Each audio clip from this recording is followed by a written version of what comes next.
यकीन अभी तक नहीं हो रहा कि सरदार साहब भी इस तरह फ़ौरन हमें छोड़ के जा सकते हैं। जो हमारी ज़िंदगियों में हमारे दिलों में खला है ना, वो पूरा नहीं हो सकता। पूरी रात हम इकट्ठे रहे हैं। अमानुल्लाह साहब के बाद वही तो थे एक्सेप्ट जो करते थे। सरदार साहब के दुनिया के जाने के बाद यही कहेंगे कि हमारा बहुत बड़ा नुकसान हो गया है। तो मेरे डैडी दुनिया से चले गए, मैं यतीम हो गया हूँ। आपके आगे हाथ जोड़ते हमारा डैडी हमें ला के दे। कैसर पिया साहब, सरदार साहब के जाने के बाद क्या कहना चाहेंगे? बस क्या सकते हैं, अल्लाह का हुक्म सर। तो इन्ना लिल्लाहि व इन्ना इलैहि राजिऊन। हमारे बड़े थे, हमारे बाप की तरह थे, हमें सिखाने वाले थे सब कुछ। तो आज अभी तो जनाजा होने लगा ना, तो बस जहन में कोई चीज़ ही नहीं है। यकीन अभी तक नहीं हो रहा कि सरदार साहब भी इस तरह फ़ौरन हमें छोड़ के जा सकते हैं। स्टेज पर इनके जाने के बाद जो खला आया है वो कभी पूरा हो पाएगा? जो हमारी ज़िंदगियों में हमारे दिलों में खला है ना, वो पूरा नहीं हो सकता। बाकी काम शाम ये तो चलते रहते हैं सारा कुछ, लेकिन इन जैसा हकीकी फ़नकार और इन जैसा एक खूबसूरत इंसान सरदार कमाल साहब, हर किसी के काम आने वाले, हर किसी की मदद करने वाले, हर किसी को सिखाने वाले, तो आज वो बाब ख़त्म हुआ जो ख़त्म नहीं होना चाहिए। कहते हैं कि बड़े खुले दिल के थे, इनके घर के दरवाजे सब के लिए खुले रहते थे। मैं जब फर्स्ट टाइम आया था ना सरदार साहब लाहौर में स्ट्रगल के लिए, तो मुझे इन्होंने फ़ोन करके बुलाया था कि मैंने एक साथ वाला कमरा तुम्हारा तैयार करवाया, तुम आ जाओ।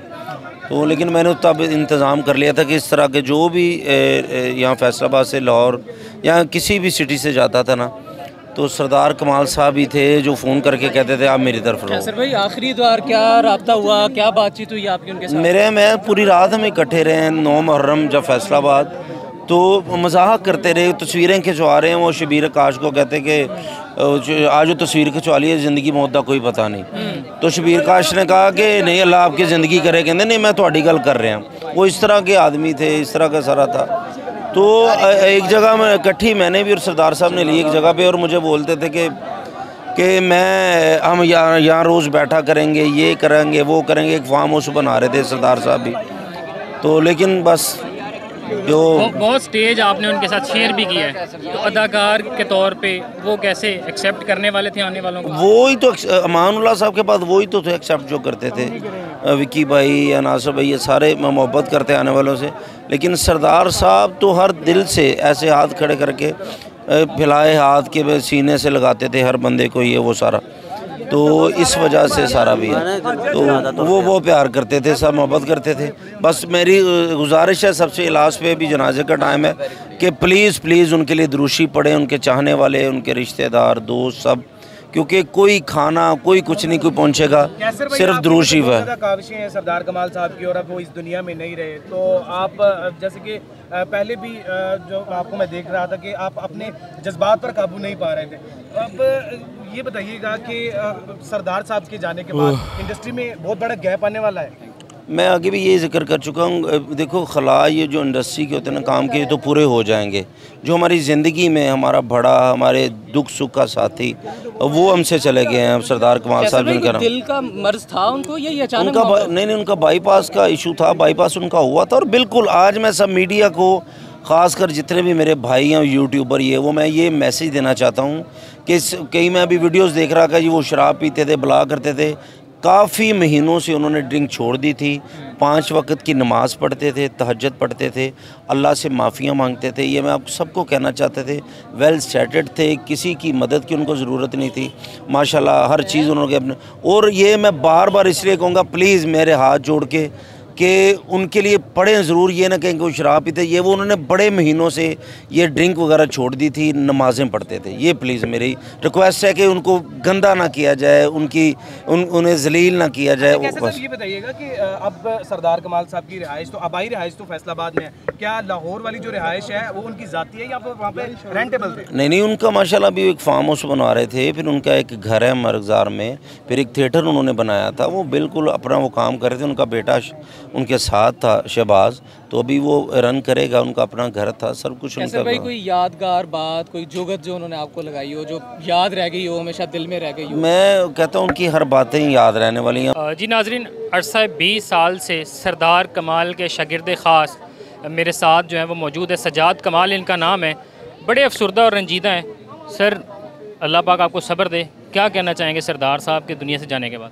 सरदार साहब के दुनिया के जाने के बाद यही कहेंगे कि हमारा बहुत बड़ा नुकसान हो गया है, जो नुकसान कभी भी हमारा पूरा नहीं हो सकता, इतना बड़ा नुकसान हो गया है। हमारे ऐसा लगा कि हमारे घर की छत गिर गई, हमारा आसरा, हमारा जो भी हमारे सर से एक बाप का साया उठ गया है। सरदार साहब से जो ताल्लुक़ है वो शागिर्द और उस्ताद वाला था या इससे बढ़ के था? इससे बढ़ के था, वो मेरे बाप थे, मैं उनको डैडी कहता था, वो मेरे डैडी थे, मैं हमेशा उनको डैडी कहा है। इनके अलावा मैंने कभी उस्ताद भी नहीं जल्दी कहा, मैंने कहा डैडी है मेरे। तो मेरे डैडी दुनिया से चले गए, मैं यतीम हो गया हूँ। मैंने इतनी मेहनत करके डैडी को ढूंढा, मगर मेरा डैडी मुझसे दूर हो गया। पता नहीं क्या हुआ, कौन सी घड़ी थी जो मेरे डैडी को मुझसे जुदा करके ले गई। मेरा डैडी जी, मुझे डैडी मेरा ला के दे, मेहरबानी आपके आगे हाथ जोड़ते, हमारा डैडी हमें ला के दे। पता जब चला क्या कर रहे थे, जब ये खबर मिलने के बाद जो है क्या जज्बात थे, कैसे यकीन आया? मैं घर से आया हूँ ड्रामा करने के लिए, तो जब मैं आया हूँ तो मुझे पता नहीं है, मैं फ़ोन पावर ऑफ किया हुआ था, तो मुझे एक दोस्त ने आके बोला कि सरदार कमाल साहब दुनिया फ़ानी छोड़ चुके हैं। तो मैंने उसको पकड़ के थप्पड़ भी मारा है। उसको मैंने कहा ये बकवास क्यों कर रहे हो, ऐसा मजाक नहीं करना चाहिए, आपको पता है कि मेरी जान उनमें बसती है, ठीक है, ऐसा इंसान नहीं कभी भी आ सकता है जैसे सरदार कमाल साहब थे, नहीं आ सकता। शागिर्दों के साथ जो नए आने वाले फ़नकार हैं, जो जूनियर्स होते हैं, उनको सिखाने में वो कैसे थे? इस शागिर्दों से हटके भी ऐसे इंसान थे कि जो कोई भी बेआसरा इंसान आया है उसको आसरा दिया। लाहौर में जो भी आया, कहाँ भी है कोई भी, उसने कहा मेरे पास रहने को जगह नहीं है, मेरे पास खाने को नहीं है, सरदार कमाल साहब ने उनके साथ पूरा प्यार किया डैडी ने। बच्चों की मानित जो है वो आप यहाँ पे ज़ारो कतार रो रहे हैं। हम सब बच्चे हैं उनके, जितने फैसलाबाद में हैं या लाहौर में जितना जूनियर है, उनके साथ सबके साथ इन्होंने बड़ा प्यार किया है और हमेशा प्यार किया है। और ये नहीं कि हमें यतीम कर गए, जितना भी पाकिस्तान में स्टेज का या वैसे गरीब आदमी है, कोई जूनियर है, स्ट्रगली है, उन सबको वो यतीम कर गए। आखिरी मुलाकात कब हुई, क्या गुफ्तगू हुई? आखिरी मुलाकात तकरीबन मेरी 2-4 दिन पहले उनके साथ टेलीफोन पे बात हुई है। तो मैंने पूछा डैडी क्या हाल चाल है, ठीक ठाक है? बिल्कुल ठीक है। तो रिकॉर्डिंग से आए हुए थे, ठीक है, तो थोड़ी सी बात हुई है। मैंने कहा डैडी मिलने को दिल चाह रहा है, कहते कि अभी घर आ जाओ, घर आके मिल लो, ठीक है। तो मैंने कहा डैडी उस वक्त मेरे शो का टाइम होता है, किसी दिन आ जाओ, तुम्हें रोका है किसी ने? तुम्हारे बाप का घर है। क्या आपको अंदाज़ा था कि वो यूँ उनको लाया जाएगा? नहीं, कभी भी नहीं, कभी भी नहीं अंदाज़ा, सोचा भी नहीं था कभी ऐसा सोच भी नहीं सकते थे कि सरदार साहब को ऐसे हम देखें।